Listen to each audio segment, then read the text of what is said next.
People of Rotopia, please put your hands together for the Donner Dinner Party!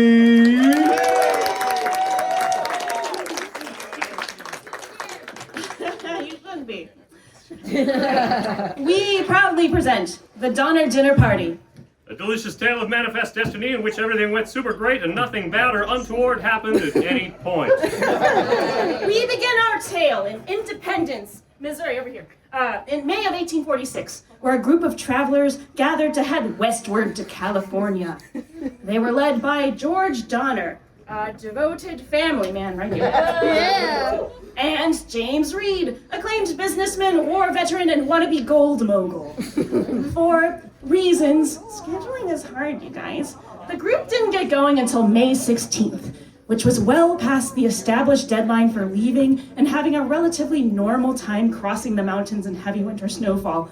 Now granted, a normal time was still not great. Y'all were Fatal Oregon Trail, maybe. There's dysentery and cholera, but at least it wasn't as bad. I'll smoke any of you in it. Yeah, whatever. So, they knew they were late, and they were looking for ways to save time.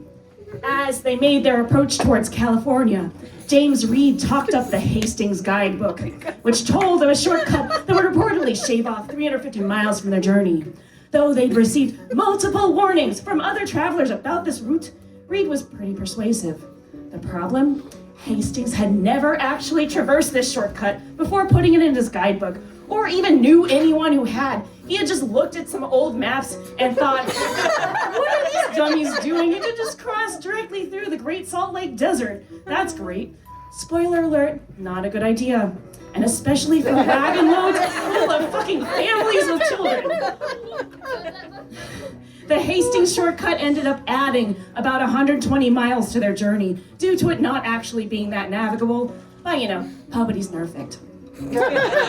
Anyhow, as the group set out across the Americas, tensions flared. People had words with each other, fought, and oh yeah, James Reed actually stabbed a motherfucker in the neck. Banished from the group, he went off and somehow got involved in the Mexican-American War. We say goodbye to Reed for now. Goodbye. This group of grumpy, weary travelers reached the Sierra Nevadas, and lo and behold, things got real bad here as the winter caught up with them. Most of their cattle had been killed, stolen, wandered off, or died due to extraordinary weather events this season. The snow rose as high as 20 feet. Now we have a fork in the path. Imagine a fork. The group split up into several factions. The largest group stayed at Truckee Lake to weather out the storm, and then a small group called the Snowshoe Party went on to search for rescue. But before we learn about them, let's check in with the Donner Party who chose to shelter at nearby Alder Creek. Transition time. Feel free to meow. Meow, meow. Meow.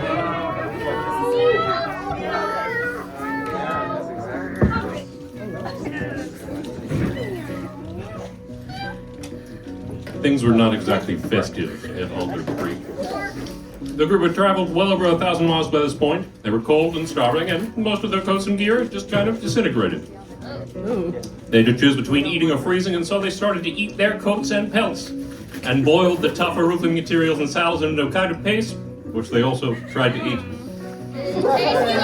The bachelors in the party quickly died off because they slept out in the open. The families fared a little better. George Donner managed to build 3 makeshift tents. They were supposed to be temporary, but ended up being home for the 4 to 5 months that they were stuck there. Early on, a wagon tipped over and fell onto George's hand and cut it. And his hand became super infected and gangrenous.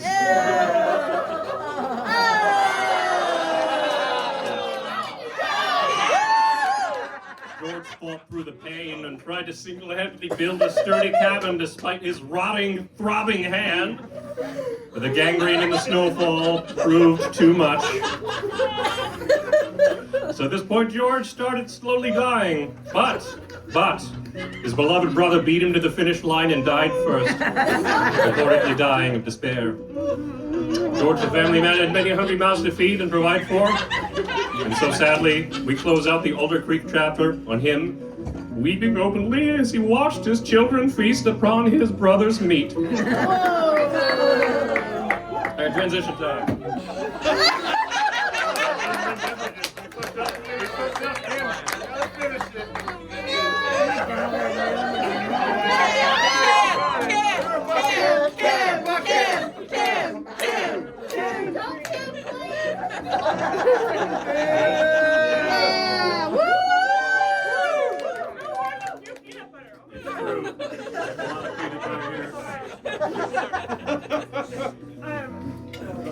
Very edible. All of these are edible. Get trapped in your throat if you swallow it. One of these two. What did you do? So, Meow. Now. oh my god, peanut butter.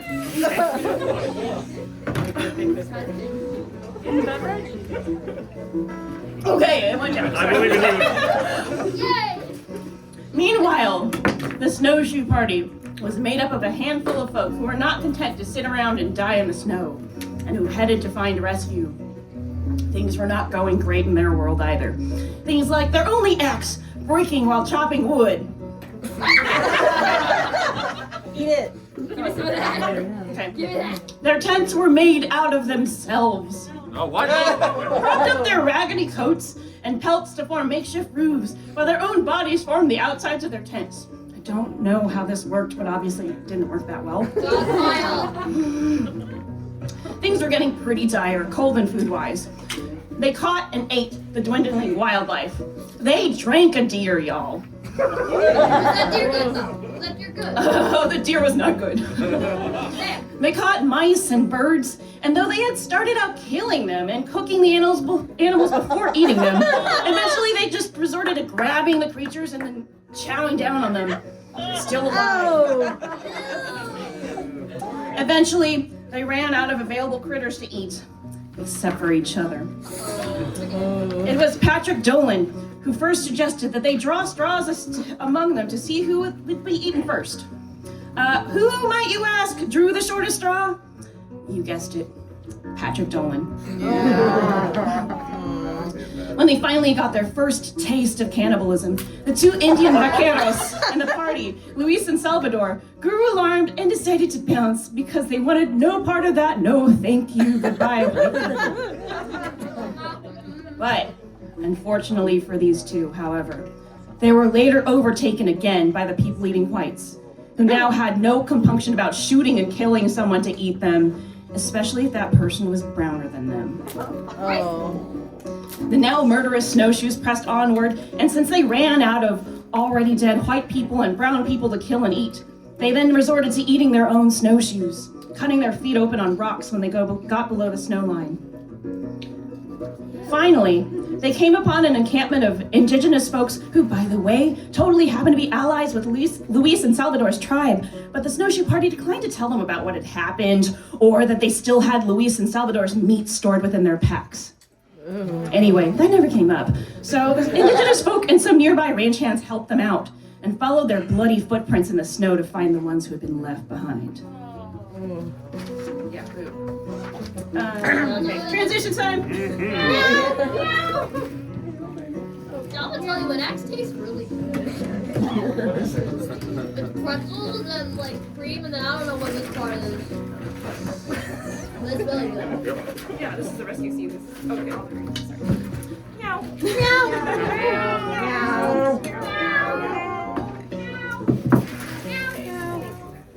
want to start narrating?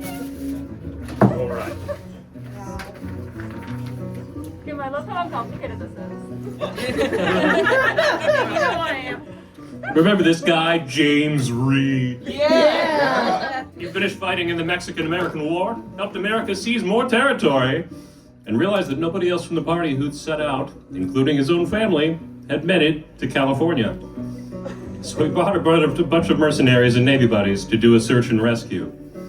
The rescue crews uncovered scenes of desperation and horror. Piles of bones and bodies, heaped in burrowed out snow pits. Because of injuries and weather, the relief parties had to leave people behind and make multiple trips. So people continued to starve and die and cannibalize each other during these rescues. Some of the most enthusiastic cannibals were the youngest. In the world's worst daycare situation ever.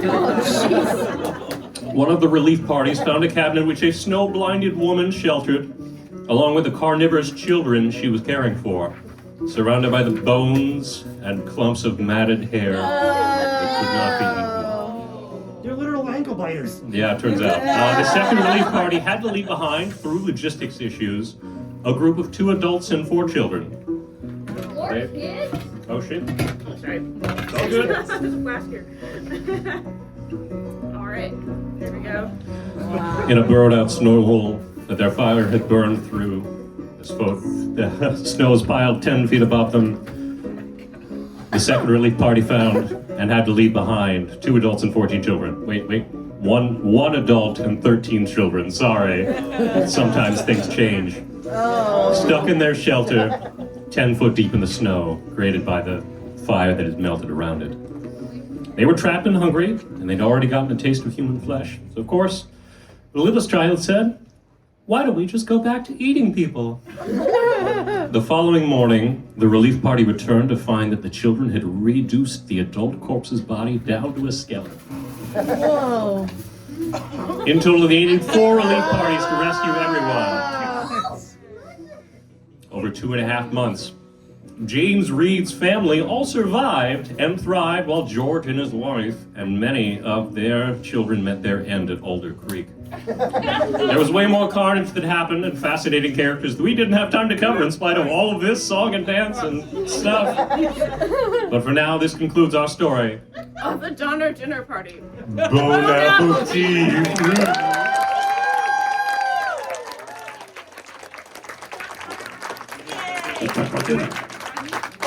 Give it up one more time for the Donner Dinner Party! See